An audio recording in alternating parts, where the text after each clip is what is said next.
বড্ড কাকতালীয় ঘটনাই বটে। বাংলাদেশ ফুটবলের নতুন অধ্যায়ের কাণ্ডারি সমিত সোমের ঢাকার মাটিতে পা রাখার দিনেই খবর এলো কিউবা মিচেলও পেয়ে গেছেন লাল সবুজের জার্সিতে খেলার অনুমতি। হামজা ফাহমিদুলদের জন্য এ যেন সোনাই সোহাগা।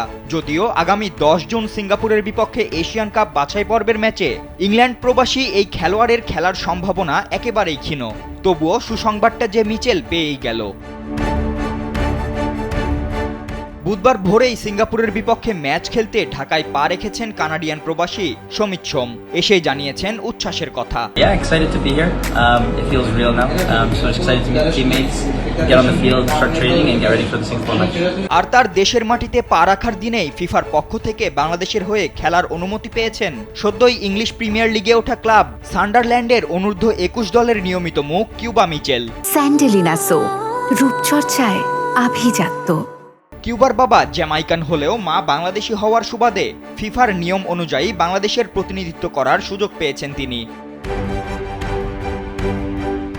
মাস দুয়েক আগেই বাংলাদেশের হয়ে খেলার আগ্রহ জানিয়েছিলেন কিউবা মিচেল।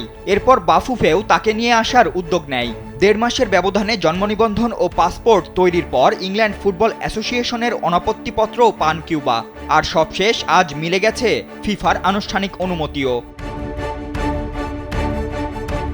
হামজা চৌধুরী সমিত সোমের পর বাংলাদেশের হয়ে কিউবা মিচেলের খেলার অনুমতি পাওয়ার ফলে মিডফিল্ডটা যেন এখন শুধুই প্রবাসীদের দখলে। আসন্ন সিঙ্গাপুর ম্যাচ কিংবা অক্টোবরে হংকংয়ের বিপক্ষে খেলায় এমন কিছু চমকই দেখাতে পারেন কোচ কাবরেরা। ফাতিন ইশরাক, কালবেলা।